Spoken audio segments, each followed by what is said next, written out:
Messe du baptême de notre Seigneur Jésus-Christ, année liturgique A. C'est bien nous les missionnaires d'Afrique. We promote the dialogue with Muslims, and we fight for justice and peace. As we live the good news of Christ, we are apostles. De l'équipe de communication de la Société des missionnaires d'Afrique à Rome, nous vous transmettons la bonne nouvelle pour la messe du baptême de notre Seigneur Jésus-Christ afin de nous préparer à aller à sa rencontre. La première lecture est tirée du prophète Isaïe, chapitre 42, versets 1 à 4 et 6 à 7. Le psaume est le 28-29. La deuxième lecture est extraite des Actes des Apôtres, chapitre 10, versets 34 à 38.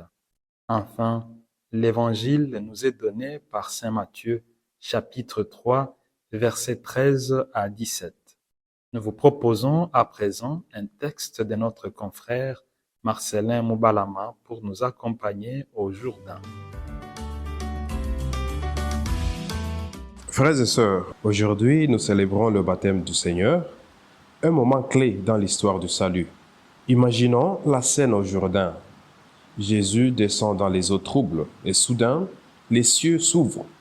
Dieu le Père déclare avec une voix tonnante, « Celui-ci est mon Fils bien-aimé, en qui je mets toute ma confiance. » Matthieu 3, 17. Cette parole n'est pas seulement pour Jésus. Elle résonne pour chacun de nous. Mais dans notre monde si bruyant, rempli de voix qui nous appellent, qui nous séduisent et qui nous égarent, et parfois même la voix de notre propre cœur nous trompe, comment discerner et suivre vraiment Jésus baptisé? Pensons à nos vies quotidiennes, partout dans le monde. Nous sommes entourés de tant d'influences qui nous promettent le bonheur, mais nous éloignent de la vérité. Il y a des politiciens avec leurs discours creux, comme ceux qui, avant les élections, distribuent des promesses en échange de nos voix, nous faisant oublier que la vraie justice vient de Dieu, pas des alliances fragiles. Il y a aussi nos amis qui nous tirent vers le bas, comme ce jeune homme qui, pour suivre la bande, a abandonné ses études et s'est enfoncé dans l'alcool et la drogue, rêvant d'une vie facile qui n'a apporté que maladie, regrets et malheur. Il y a aussi les réseaux sociaux qui nous intoxiquent. Combien de nos jeunes passent des heures sur TikTok ou Instagram? Combien de gens parmi nous passent des heures sur WhatsApp, Facebook et d'autres réseaux sociaux, comparant leur vie à des villas illusoires et des vies des stars, finissant par désespérer au lieu de cultiver les dons que Dieu nous a confiés. La musique moderne nous distrait aussi de l'essentiel, avec ses rythmes qui célèbrent l'argent, le plaisir, la violence, l'amour frivole, plutôt que la louange, comme dans le psaume 29, qui fait trembler les cèdres. Et n'oublions pas notre propre ego, ce menteur intérieur qui nous murmure « Tu mérites plus, prends ce que tu veux sans te soucier des autres. » Ces voix promettent monts et merveilles, mais elles nous éloignent de Jésus, nous laissant vides et discordants comme un orchestre désaccordé. C'est ici que surgit le vrai défi du discernement. Frères et sœurs, un discernement qui doit devenir notre boussole quotidienne. D'abord, les influences extérieures nous interrogent durement. Qui parle vraiment en elles? Est-ce la voix de Dieu qui appelle à la justice et à l'amour? Ou le monde qui crie au chacun pour soi?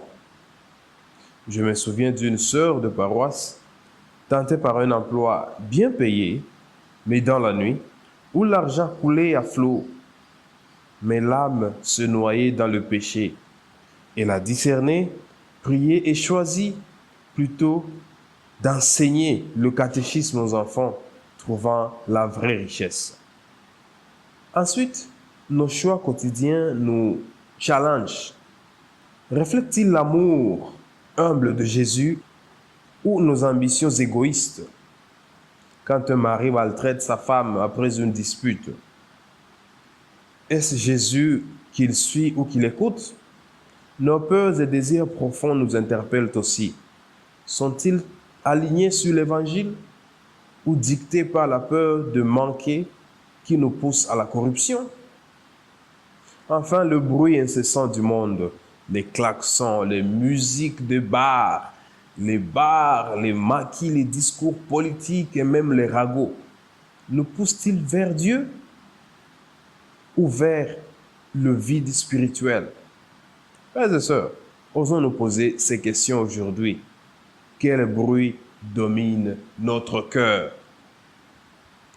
Le baptême de Jésus nous offre précisément la force pour répondre à cet appel. En ravivant la flamme de notre propre baptême, il nous rappelle d'abord que Dieu nous aime infiniment comme il aime Jésus, son Fils. Tu es mon enfant bien-aimé, en toi je mets ma complaisance. Imaginez un père, après des années de labeur, regardant son fils avec fierté. Multipliez cela par l'amour éternel de Dieu pour vous.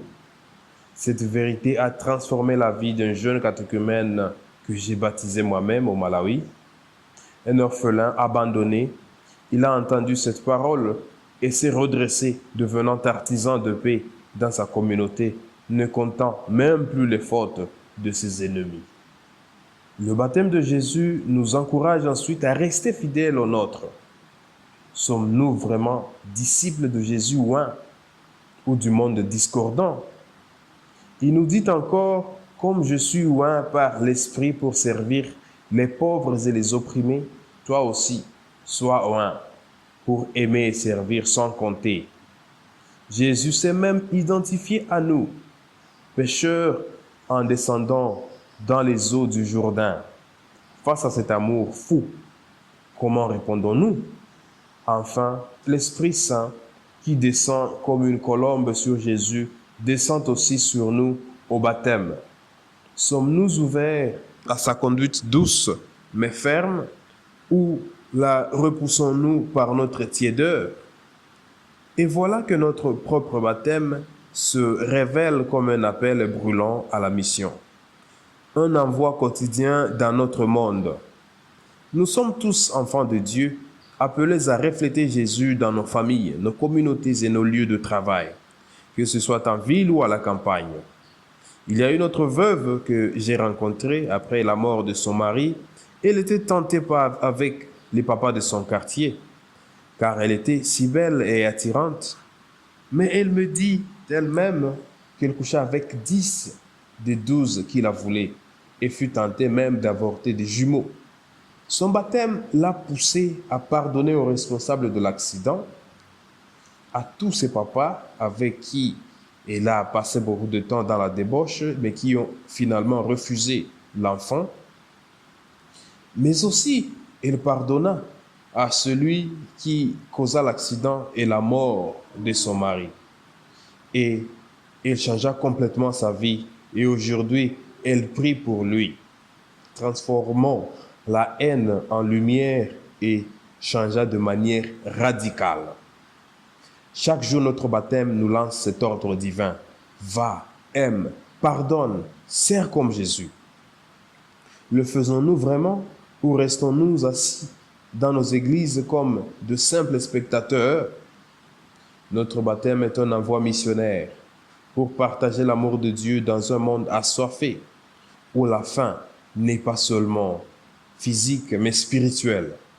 Vivons-le comme un feu ardent qui brûle en nous, prêt à éclairer les ténèbres du désespoir, à réchauffer les cœurs endurcis par l'égoïsme et à transformer nos sociétés fracturées. Sommes-nous prêts à laisser Jésus nous façonner comme l'argile dans les mains du potier pour qu'il agisse puissamment à travers nous? Frères et sœurs, Jésus baptisé doit être notre référence unique. la voie qui surpasse toutes les autres sans exception. Que le Seigneur nous aide à discerner sa voie douce au milieu du vacarme, à vivre pleinement notre baptême et à marcher derrière lui vers la vie éternelle. Amen.